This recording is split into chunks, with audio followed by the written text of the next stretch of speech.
Tomorrow's Mother's Day, so I want to wish everyone a happy Mother's Day.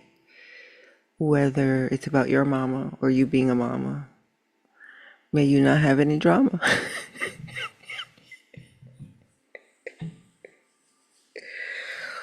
I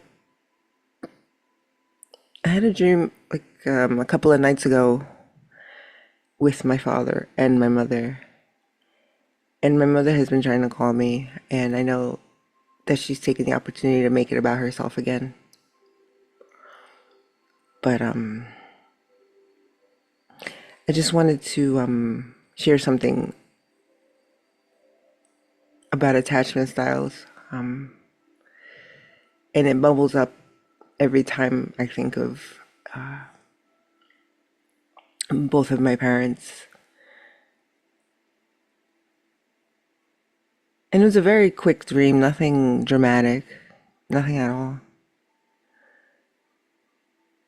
But I remember being with my mother and going from a bedroom to getting up and saying, "Oh, I'm gonna go get something to eat in the kitchen." And then my father comes out of the bathroom and he says, "I'm going to work. I'll be back sometime tomorrow." And I woke up hungry and puzzled. Anyway, let me not be long-winded here. A lot of that relationship developed my attachment styles and where I needed improvement in myself. I personally think that it's helped me also take less personally other people's issues and their tissues that sometimes they don't even want to admit. But when they get triggered, I know. Because I was and still am in that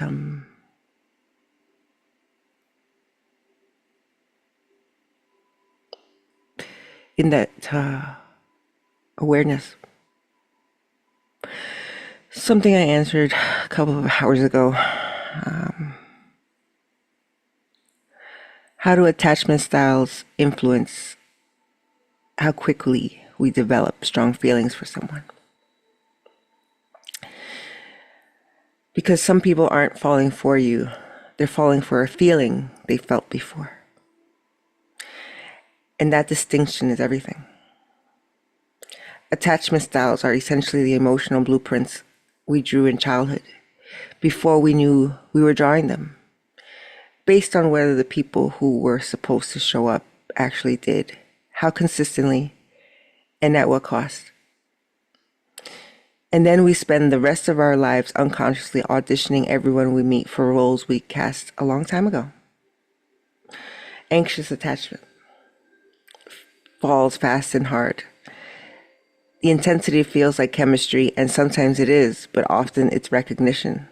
The familiar push and pull of someone emotionally unavailable, every nerve that was wired early for exactly that dynamic.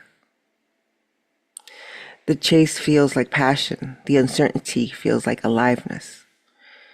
It isn't always. Sometimes it's just an old wound dressed up in new cologne.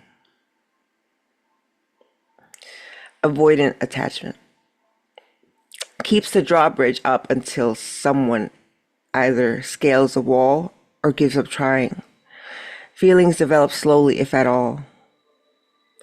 Not from lack of depth, but from an early education that closeness comes with a cost. And then there's the person who arrives expecting a partner, not a project. No interest in being your mama, no interest in being your daddy, no appetite for nursing wounds that were never theirs to heal. That person has done the work. They know the difference between genuine connection and emotional nostalgia wearing a convincing disguise. Be a partner with your issues, not instead of them. Nobody arrives without baggage. Just don't hand someone else The unpacking bill.